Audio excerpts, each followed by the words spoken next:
Hello. I'm Internet Historian, and I'm joined today by Internet Azure-storian. How's it going, everybody? Tell us something about yourself. Feel like I'm in middle school or something. Yeah, no troll. Internet Azure-storian, he's helping me on some of the new projects. He does video editing. We collaborated together on the meme inside of video, and I figured, not enough videos have been coming out lately. That's too slow. So, best way to speed things up is by having a second person come along. And the historian's a very good editor, and he's got a good sense of humor, so I figured this would be a good way to keep the channel growing. So, any more personal details you'd like to share, Zer? I mean, yeah, that was a great intro for me, probably better than I deserve. If you don't want to call me the Zer-storian, you can call me Blake. I'm cool with that. Knowing your audience, they'll probably figure out my name anyways, whether I want them to or not, so yeah, I'm just happy to be here. Cool, man, cool. About 2 months ago, I released this video, The Failure of Rainfurrest, and, whenever I make a video like this, there's always tons of content that needs to be cut out for the sake of time and brevity, so there's usually a lot to talk about afterwards as well, so I'm going to do another DashCon Q&A essentially for Rainfurrest, and here it is. So let's just start from the top and start going through some of people's questions. Cool, yeah, so the first one that came up a lot across all the different sort of platforms are, do you personally hate furries? No, I don't hate furries. Do you hate furries? I mean, that's a tough question. I've never actually dealt with them in person. I will say that online it's very hard for me to look at anything that they've produced for more than 2 seconds without having to look away. Yeah, no, look, some people saw my video as a bit of an attack on the community. I hate it when people describe themselves as a community. I know I've got nothing against them. We've got on the Discord mods and patrons who are furries, and they keep to their side of the fence and I keep to mine, and we stay out of each other's way and everything goes just fine. There was a ton from the video that I just kept editing and taking out because I wanted it to be as neutral as possible. It wasn't a critique of furries.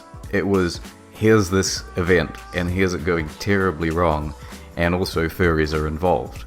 And that was the crux of it. It wasn't supposed to be here's an example of how fucking degenerate all the furries are. But some people did see it that way, but that was the best I could do to be as neutral as possible. Alright, so I guess the next question that we can segue to here is, a lot of people are asking about the guy that was sending letters and putting diapers on cars. Is there any sort of clarifying information you want to give to the loyal viewers out there that want to know more information about this mysterious figure? In the video that you see where that guy is saying, don't you post that video, mister? That guy, he gives a little conference where he goes over all the details of what went wrong at the convention and why it no longer exists. And in it, he says, I know who is responsible, but legally he can't say, because he's 99% sure, but responsibly he can't just say, because he maybe he's wrong, or he's got no evidence to back him up. There are little clues around the place that can tell you who it is. I know who he's talking about. I think you could also figure it out if you started doing a little digging, but I'm not going to say who it is. I'll say this. In some way, they do feature in the video, but I can't be more specific than that. But from there, it's a Where's Waldo type of a deal for the yeah, and it might not that want to know more. Yeah, it might not be how you suspect. Cool. All right, I'm not going to pretend that this is my most graceful segue ever, but the good people of Spokane, Washington, I think want an apology after this video. I think you pronounced it Spokane, Washington. Yeah, they can go fuck themselves. It's Spokane. Sorry, guys. Yeah, you guys can. I mean, if you're gonna live in the middle of nowhere, you can be wrongly pronounced. It's your own fault. Sorry, guys. That's the best you're gonna get. All right. Speaking of people that seem to be out in the middle of nowhere, people that don't know who they are some people want to know, how self-aware do you think that the people attending this convention are? I mean, you have the man singing Evanescence, Do you think that he realizes what he's doing, or, no pun intended, is this just sort of the nature of the beast? That guy, I'll say one thing. He's got a good voice on him. For a song that has a female lead to it, he can hit the notes pretty close. And he's also in an environment where people are going to cheer him on.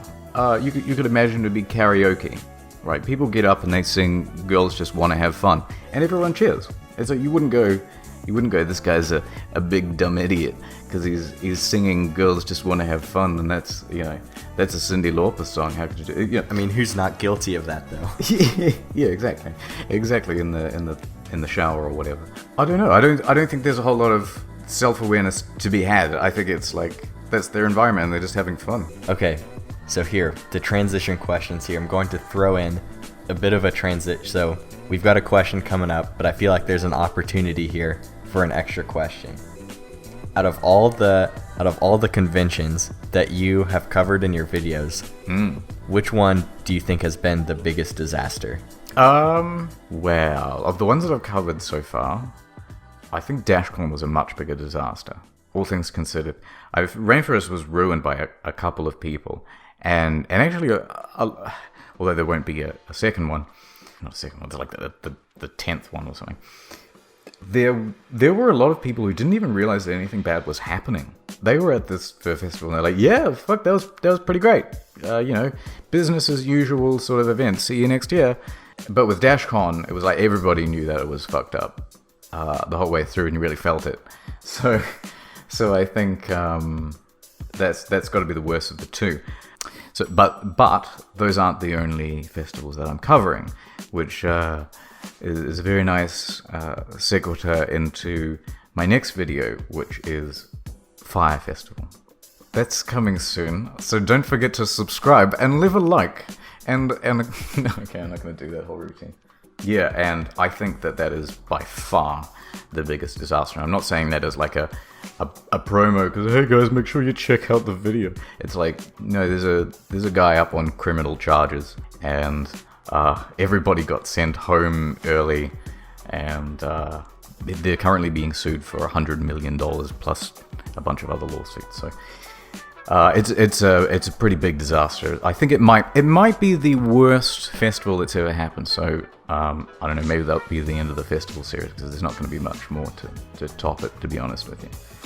So you hear that? You guys better smash that subscribe button. I want to yell that, but there's people sleeping in my apartment right now that aren't me, so I can't yell that. But smash that subscribe button. I want to get to 100,000 likes. Can we do 100,000 likes? But make sure that you smash it quietly enough not to wake up anybody. Yeah, just crush it gently under heel, like a Japanese woman crushing a kitten's head. Exactly. That's exactly what we're going for. Fuck, that took a dark turn. Let's get something back more positive. Let's pull a U-turn. And actually, let's go even darker into this whole the worst thing possible behind the meme. He's made a video addressing Harold. I feel like you owe your thoughts to people out there now that your face on the internet has been taken by behind the meme. Yeah. Some people out there that might not be initiated, you might want to fill them in on who behind the meme is first. Yeah, right, okay. So first, rip in peace me. Let's quick moment of silence. Fuck, did you hear that? I'm not sure if the mic picked that up, but the exact moment I just said moment of silence, a Mr. Whippy, or like an ice cream van, went by and just rang his little bell. That was perfect. I hope your mic better pick that up. Yeah, we'll crank it up and see if you can hear it. Anyway, if you haven't heard of Behind the Meme, here's a quick 5-second sample. Hello, Internet, and welcome to Behind the Meme. Today we have a look at Hide the Pain Harold. There you go. Yes, so as the legend goes, with if he makes a video about you, you will die within 7 days. So it's just like The Ring. So I'm dead, and it's very sad. But I think he is too, because I've been, I'm I'm a loyal fan. I subscribe to his channel, of course, and he hasn't posted anything in like 3 weeks, and he used to make 3 videos a week, so I'm not sure what the fuck's going on. But also his views on like his latest videos are like 100,000? I don't know, maybe he's taking a bit of a break, maybe he's trying a different format. In terms of reply, I won't be coming out with a diss track, if that's what you're trying to imply. I'm not quite sure what else to say, Zerastorian. Did you have any thoughts? I don't know. I guess for me, I think, you know, something inside me feels like you're going to be able to rebound. Maybe after 3 days under the ground, you might resurrect again. You know, who knows?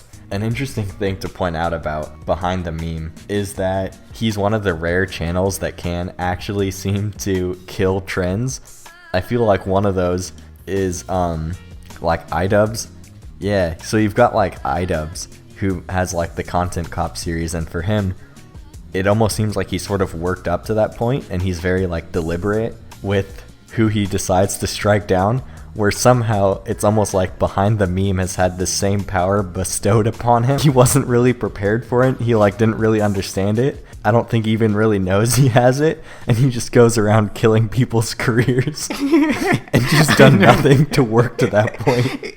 He's like Superman with the super strength, but he can't stop crushing women when he tries to rescue them. Right. Yeah, so it's like if iDubbbz is Superman, Behind the Meme is like some random Joe Blow who like happened to get Superman's powers, and it's been like 6 months and like weird things are happening and he still doesn't really realize what's going on. That's great. That's a perfect analogy for his channel. Yeah, because he kills them with love too.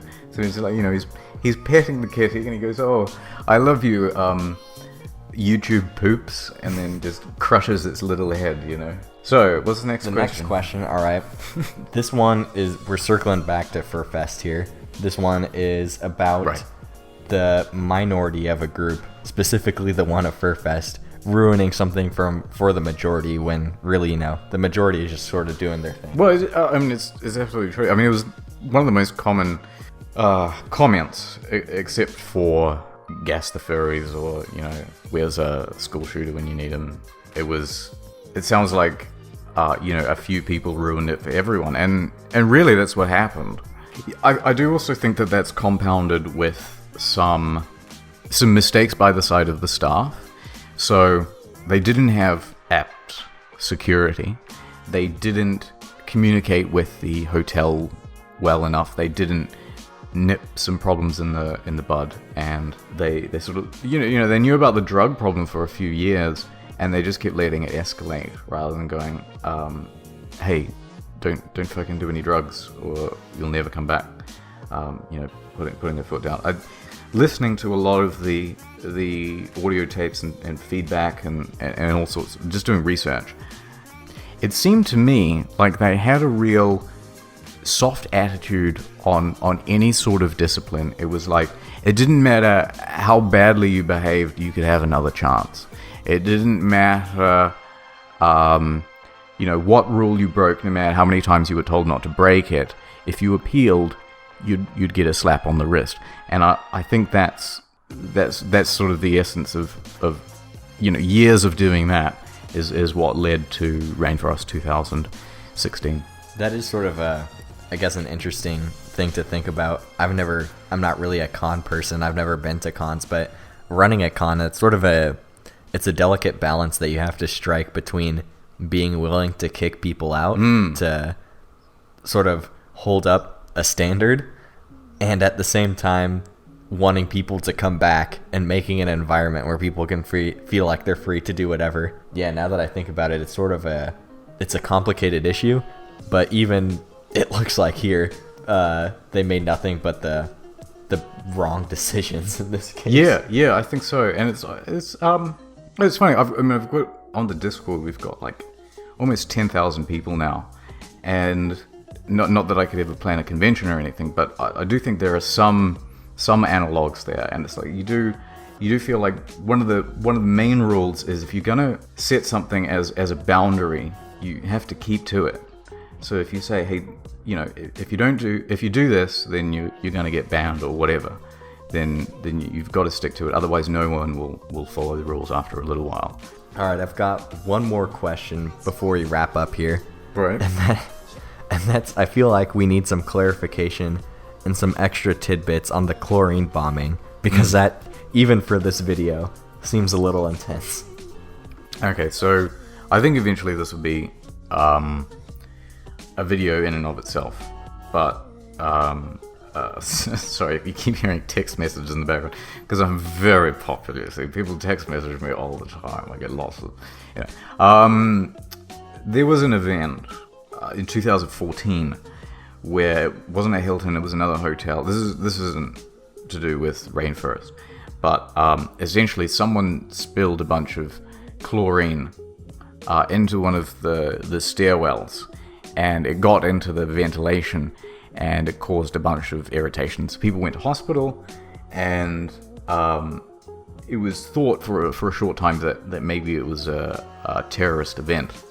An honest mistake to make for any sort of furry get-together. Yeah, exactly. What do we do? There are too many suspects. Yeah. I think, like, it's a super interesting story, and I've really wanted to tell it, and I've done a lot of research on it, but the problem I'm having, the reason I haven't brought it to you yet, is because it doesn't go anywhere. It's like, so lay out what I have in another video at some point, but it comes to a complete dead end. So they discover that someone has deliberately smashed what looks like a mason jar full of chlorine and something else in a stairwell, and then just run for it. And then a bunch of people start getting, hoarse throat and sore eyes and all this sort of stuff. A bunch of them get sent to the hospital. Police come and investigate, and that's it. They never find anyone. There's no suspects. They're not looking into whether there'll be another similar event. They don't say, oh, you know what, it was a janitor all along, they were cleaning a pool and then they didn't want to take responsibility, or there's just nothing. It just stops. And I think I've read probably 3 or 4 dozen articles by this point, seen every piece of video footage you can find, and it's just coming up with nothing. The best article I've seen so far is the one by Vice, and even they don't go into any real detail. So I don't know. But it is an interesting story. It is related to furries, but I saw a couple of people in the comments getting confused, thinking that this was one and the same event. These are 2 different events, and they happen years apart. And one is at, I think it's Anthrocon, and the other's Rainfurrest. So they're different conventions as well. And I think if you ever had the opportunity to go down to one of these sort of, if you heard, hey, there's going to be this sort of weird convention happening around yourself, would you take that opportunity to go, or are you only interested in the online aspect of it? Oh, fuck yeah, dude. I'd get my furry costume and all that sort of stuff so I could maintain some anonymity. Then I'd just go there with my little notepad and camera, and yeah, no, absolutely I'd go. That'd be amazing. And then also I'd be able to do some on-the-ground journalism, So if you know a convention that is destined to fail, please get in touch. Yeah, going to see things in person, to me, it almost seems like something that you've got to do at least once in your life.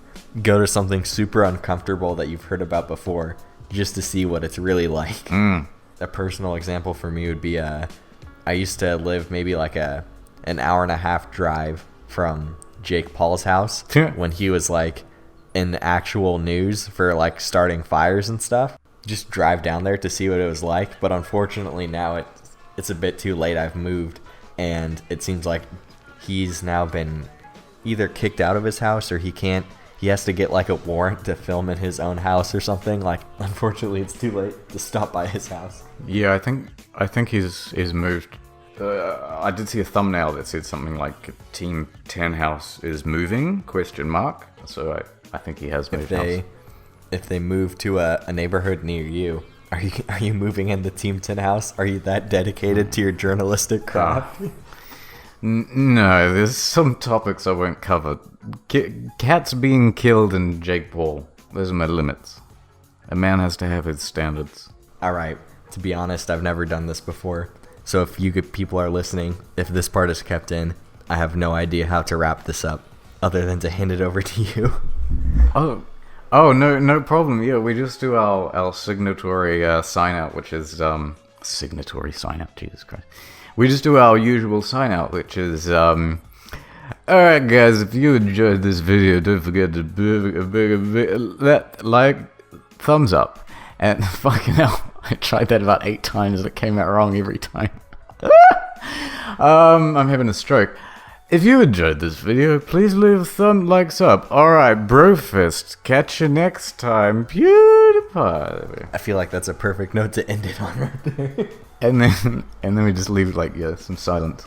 Like a good 4 minutes of silence and black at the end. And then people will stick around to say, oh my god, does something happen at the end of the 4 minutes?